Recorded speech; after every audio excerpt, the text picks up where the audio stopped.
Oke, dengan Kak Lydia betul ya? Iya, betul. Oke, Kak Lydia di Kendal. Boleh dimulai ceritanya dari sekarang? Iya, kan begini ya Kak, ceritanya tuh waktu dulu aku kuliah kan di salah satu kampus kesehatan gitu di kotanya aku kan. Nah, di situ tuh kan sistemnya kan tinggal di asrama kan Kak. Lah pada waktu malam itu kan ngepasin gitu pas malam Jumat. Nah kebetulan tuh malam itu per kamar tuh kebanyakan lagi pada nonton film horor. Lah tiba-tiba tuh ada jeritan Kak di luar kamar kan, keras banget gitu. Sebelum itu tuh kayak ada cewek gitu ketawa-ketawa gitu, tapi tuh ketawanya kayak teriak gitu loh. Nah habis itu kan aku juga keluar kamar gitu kan Kak. Ternyata tuh ada temanku di kamar bawah itu tuh kesurupan tuh. Habis itu tuh per kamar jadi banyak yang ikut nular kesurupan gitu, nangis-nangis sama teriak-teriak gitu. Terus tiba-tiba tuh yang temanku sekamar sama aku, kan ada yang indigo gitu kan, bisa merasain gitu.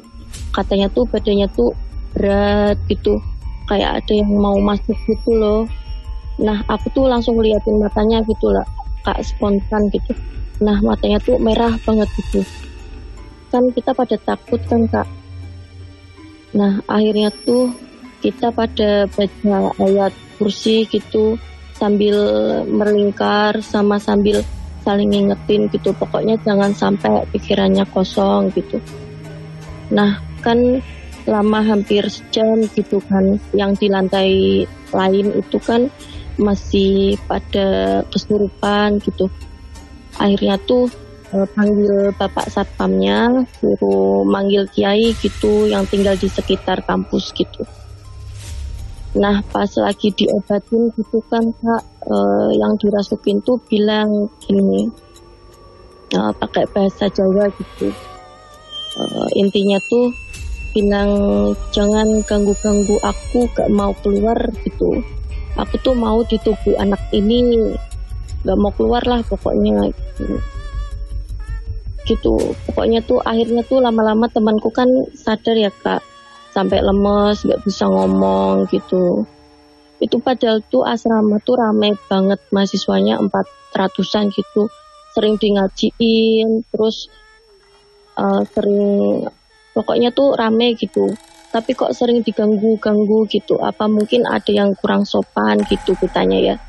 Soalnya tuh sering banget gitu loh sosok-sosok kayak nampakin diri gitu. Misalnya tuh temanku pernah diliatin sosok kayak mata merah gitu di depan kamar pas waktu malam-malam gitu. Terus juga pernah kita waktu sholat berjamaah gitu kan lagi video gitu, itu tuh ada sekelebat kayak apa sih, pocong apa gitu ya.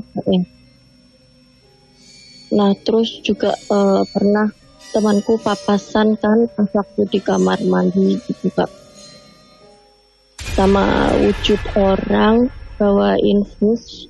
Itu tuh infusnya berdarah-darah gitu dari atas sampai bawah gitu loh Kak. Nah pas manggil aku gitu, didatengin kan. Nah itu tuh udah nggak ada Kak. Terus panggil satpam juga tuh dicari ke seluruh kampus gitu, nggak ada juga gitu. Nah itu tuh hantu apa manusia gitu. Soalnya tuh emang waktu itu tuh nggak ketemu gitu loh Kak. Jadi ya nggak sampai sekarang tuh nggak ketemu gitu. Itu tuh nggak jelas gitu loh sosok manusia apa bukan gitu. Udah Kak gitu. Itu berarti kejadian tahun berapa, Lydia? Tahun itu akhir aku di asrama tahun 2014. itu tahun terakhir di asrama, tapi tadi kan sempat bilang kalau memang sistem sekolahnya di situ memang di asrama terus gitu ya. Di Iya, tahun benar. yang lain ada kejadian nggak? Kalau dari ceritanya kakak tingkat ya, ya kalau kesurupan emang itu langganan sih kak kalau kesurupan. Dan ada juga yang itu jatuh dari tangga, nggak tahu itu emang kepleset apa gimana, tapi itu sering gitu jatuh dari tangga gitu. Terus ya kalau Tangganya ada berapa di situ? Tangga maksudnya kan, orang jatuh dari tangga tuh pasti di tangga tersebut terus atau ada beberapa tangga terus? oh iya ada yang di tangga atas kak, yang lantai 3 itu paling sering sih.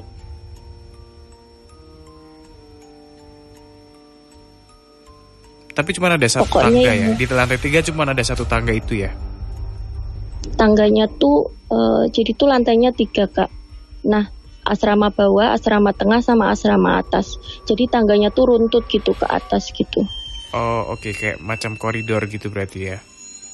Betul.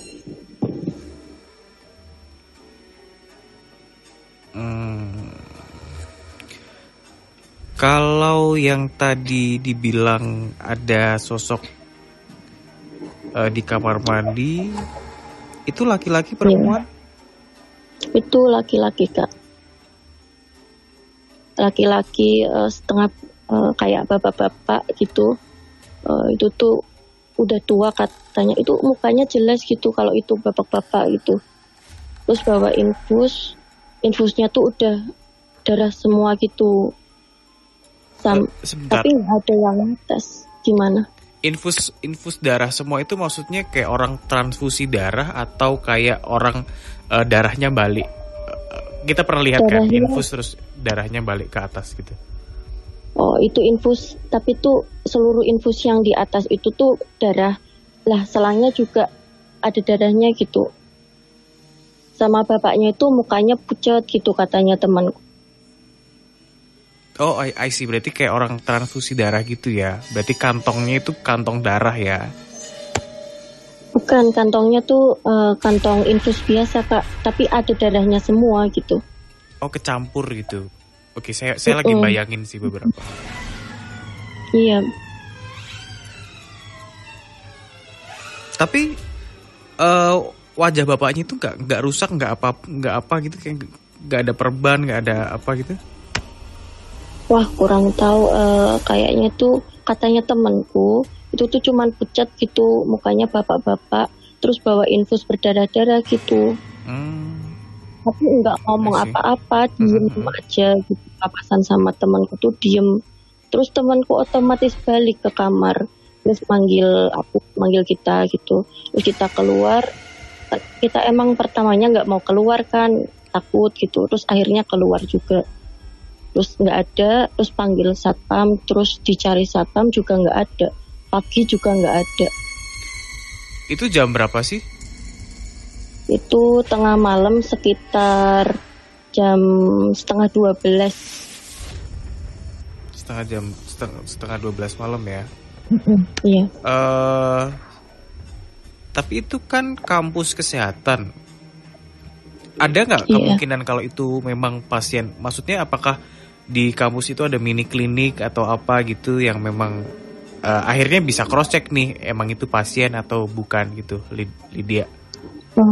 Sebelahnya sih emang rumah sakit, cuman kalau katanya Bapak Satpam itu tuh emang nggak ada sih pasien yang masuk ke kampus kita tuh nggak bisa, soalnya kan emang dindingnya kan tinggi, masa ya pasien yang bawa infus gitu bisa lompat gitulah.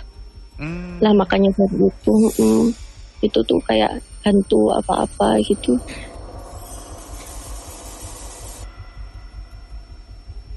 Oke, langsung ke Mas Febri aja deh, boleh Mas Feb? Lydia di Kendal. Selamat malam Mbak Lydia. Iya, selamat malam Mas.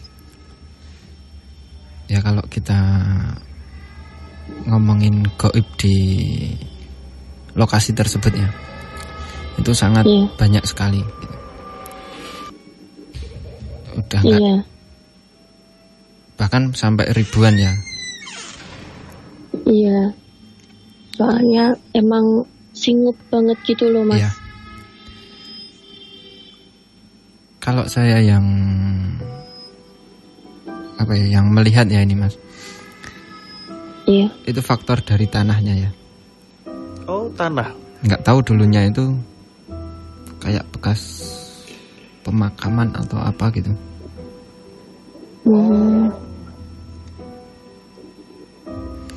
Dan sosok-sosok tersebut sangat merasa terganggu ya dengan adanya aktivitas manusia di situ gitu. Tapi kalau boleh tahu itu kampus kesehatan udah angkatan keberapa sih Kak Lydia? Udah angkatan ke berapa ya? Aku lupa Kak. Kalau Lydia angkatan berapa? Seingat. Angkatan ke berapa sih? Pokoknya angkatan ke berapa ya? Lupa Kak. Lupa ya, oke. Tapi udah cukup lama kan, maksudnya? Udah cukup lama.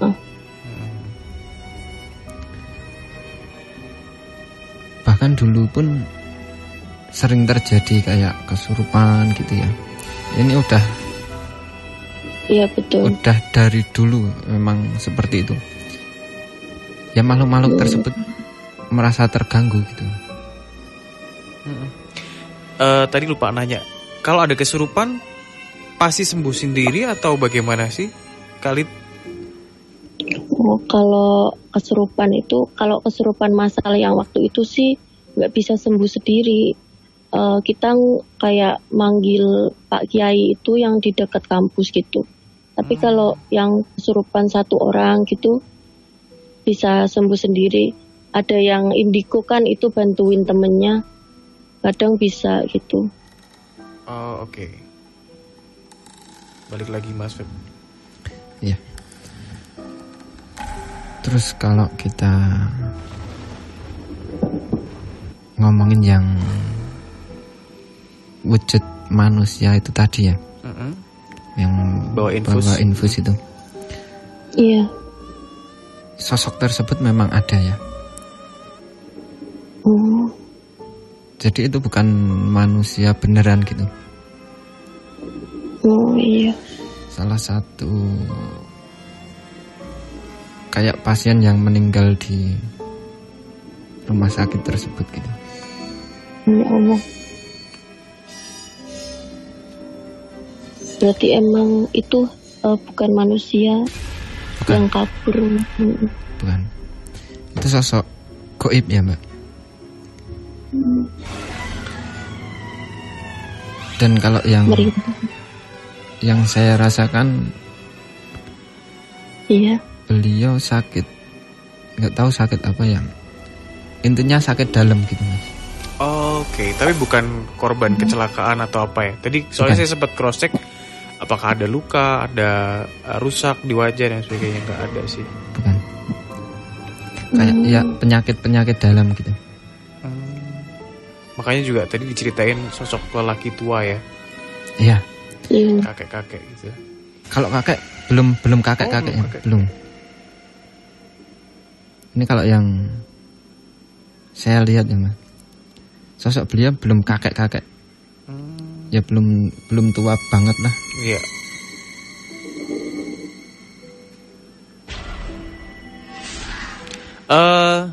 Kali dia saya agak sedikit penasaran, tadi sempat berkali-kali kayaknya kali dia mencoba meyakinkan bahwa itu adalah pasien dari rumah sakit sebelah yang kabur. Artinya berarti setelah kejadian itu di asrama hal ini juga diceritain terus ya, dan selalu mencoba positif thinking kalau itu adalah manusia. Iya, selalu mencoba positif thinking sih Kak. Kan kita juga udah takut kan dengan kejadian-kejadian yang lainnya juga. Nah ini malah ada yang kayak pasien gitu munculin diri kan, ya kita ya apa sih itu gitu. Tapi emang dari rumah sakit juga emang nggak ada yang kabur juga katanya gitu.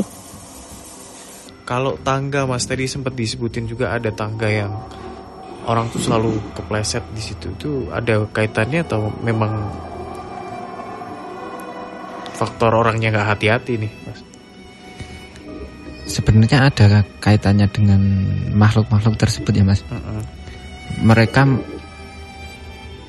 membuat apa ya? Membuat supaya yang lewat gitu. Yang lewat di situ, yang mendiami di situ biar nggak betah gitu. Oke, pertanyaannya nih Mas, ini tuh kan kampus ya, dalam artian kampus, kemudian ya dalam jangka waktu yang cukup panjang pastinya akan digunakan. Ada nggak sih solusi Mas? Kalau solusi pasti ada ya Mas, walaupun itu berat ya, tapi pasti ada. Kalau saya lihat ke belakang lagi ya Mas, waktu membangun tempat tersebut ya, itu sudah mulai ada gangguan ya Mas.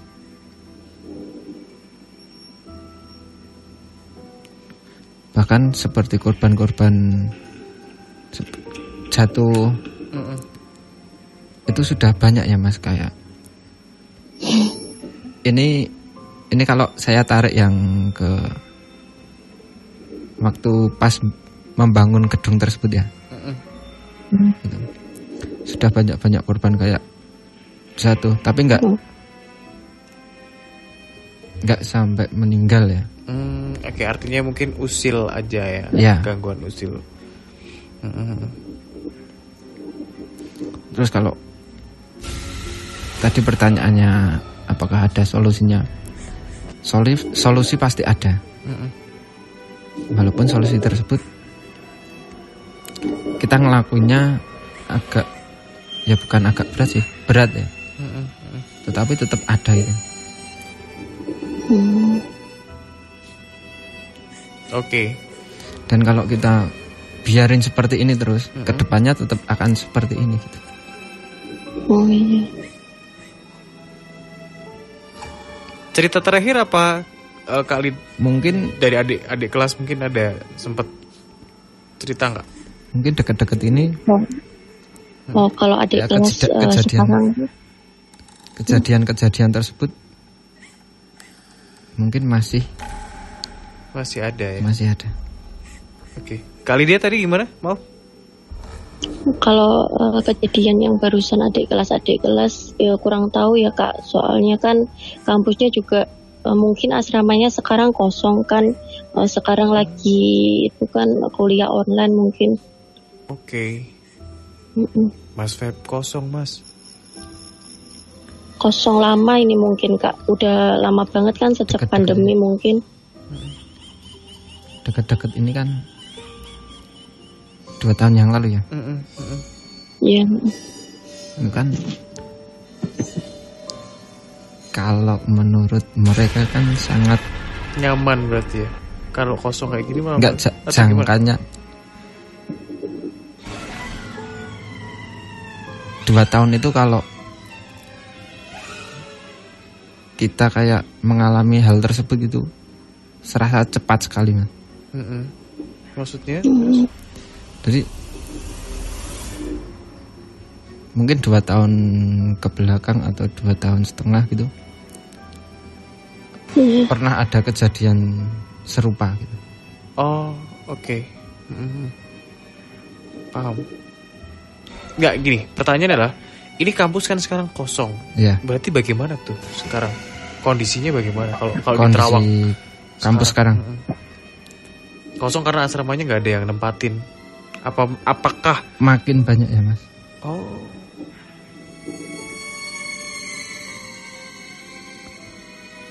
Bahkan sosok-sosok yang dari luar berdatangan ke situ Mas. Oke. Kali dia terima kasih banyak untuk ceritanya malam hari ini ya. Sudah jadi pembuka untuk Nightmare on the Air. Next time kalau ada cerita misteri lagi, bolehlah bisa bergabung kembali ya. Iya Kak. Terima kasih. Selamat mendengarkan Nightmare on the Air sampai nanti jam 1 dini hari.